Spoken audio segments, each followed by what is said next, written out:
వాలంటీర్లపై అనుచిత వ్యాఖ్యలు చేసిన శ్రీకాళహస్తి టీడీపీ అభ్యర్థి బొజ్జల సుధీర్ రెడ్డిని ఆ పార్టీ నుంచి సస్పెండ్ చేయాలని విశాఖ వాసులు డిమాండ్ చేస్తున్నారు. కరోనా వంటి కష్టకాలంలో కూడా అద్భుతమైన సేవలు అందించిన వాలంటీర్లను ఉగ్రవాదులతో పోల్చడం సిగ్గుచేటని మండిపడుతున్నారు. గతంలో చంద్రబాబు కూడా వాలంటీర్లపై ఇలాంటి వ్యాఖ్యలు చేశారని, వచ్చే ఎన్నికల్లో ప్రజలు వారికి తగిన బుద్ధి చెబుతారంటున్నారు విశాఖ ప్రజలు.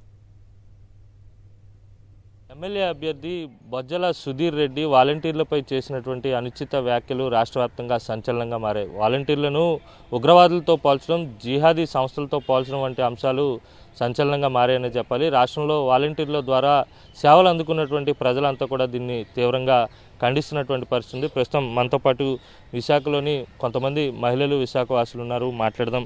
అమ్మ, వాలంటీర్లను ఉగ్రవాదులతో పోల్చడాన్ని మీరు ఏ విధంగా చూస్తారు? అన్నిటికన్నా ముఖ్యంగా ఏంటంటే వాలంటీర్ వ్యవస్థ అంటే పార్టీ నాయకులు వెళ్ళా సరే వాలంటీర్తో పాటు అమ్మ నీకు పెన్షన్ ఎవరు ఇస్తున్నారమ్మా అంటే మా వాలంటీర్ ఇస్తుంది.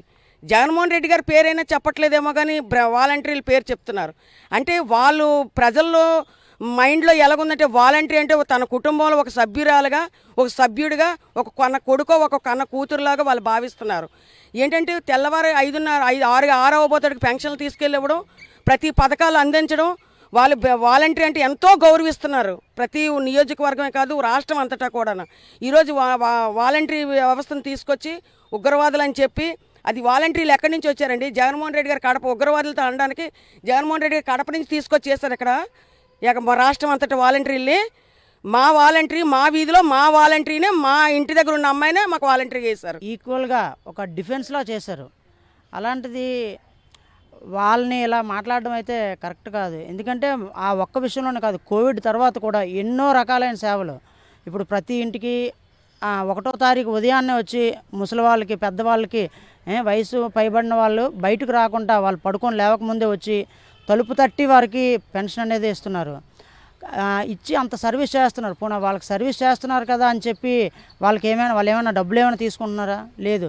వాళ్ళకి ఇచ్చేది కనీసం వాళ్ళ ట్రాన్స్పోర్ట్ ఛార్జెస్ కూడా రావు. అలాంటిది వాళ్ళని ఆ విధంగా మాట్లాడడం, అలా అనడం అనేది కరెక్ట్ కాదు. అయితే ఒక విధంగా ఆయన చెప్పింది కరెక్టే. ఆల్ఖైదా తీవ్రవాదులని అలా పోలుస్తున్నారు కదా, కరెక్టే. ఎందుకంటే సేవ చేయడంలోనూ వాళ్ళు ఆ విధంగా పోటీపడి చేస్తున్నారు. దాన్ని ఓర్వలేక, తట్టుకోలేక ఇలా మాట్లాడుతున్నారు. ఇంకొకటి, వాలంటీర్ వ్యవస్థని గతంలో పవన్ కళ్యాణ్ చాలా మాట్లాడారు. డేటా చోరీ అన్నాడు, ఉమెన్ ట్రాఫికింగ్ అన్నారు, చాలా మాటలు చెప్పాడు. అలాగే చంద్రబాబు నాయుడు కూడా చాలా మాటలు చెప్పాడు, మేము అధికారంలోకి వస్తే వాలంటీర్ని తీసేస్తామని. కానీ ఇప్పుడు ఎలక్షన్కి ఒక 50-60 రోజుల ముందు చంద్రబాబు నాయుడు ఏమన్నాడండి? సచివాలయం ఉంటుంది, వాలంటీర్ వ్యవస్థ ఉన్నది అని ఏదో కపట ప్రేమని వాళ్ళకబోస్తున్నాడు. నిజంగా చంద్రబాబు నాయుడికి ప్రేమ కానీ ఉంటే, వాలంటీర్ వ్యవస్థ మీద కానీ వాలంటీర్ల మీద కానీ ప్రేమ ఉంటే, ఈరోజు బొజ్జల సుధీర్ రెడ్డి అనే వ్యక్తిని టీడీపీ నుంచి సస్పెండ్ చేయమనండి. ఇన్ని మాట్లాడాడు కదా, ఇప్పుడు టీడీపీ శ్రీకాళహస్తి టీడీపీ ఇన్ఛార్జ్ అని మేము విన్నాం. ఆ వ్యక్తిని అక్కడి నుంచి సస్పెండ్ చేయమనండి. అప్పుడు నిజంగా వాలంటీర్ వ్యవస్థ మీద, వాలంటీర్ల మీద నిజంగా ప్రేమ ఉన్నట్టు తెలుస్తుంది. వాలంటీర్లను, సచివాలయ వ్యవస్థను కొనసాగిస్తామని చెప్పడం కాదు, వాలంటీర్లపై ఏమాత్రం చిత్తశుద్ధి ఉన్నా శ్రీకాళహస్తి టీడీపీ అభ్యర్థిని పార్టీ నుంచి సస్పెండ్ చేయాలని వీరంతా డిమాండ్ చేస్తున్నారు. వీడియో జర్నలిస్ట్ శంకర్తో కలిసి అనిల్, సాక్షి టీవీ, విశాఖ నుంచి.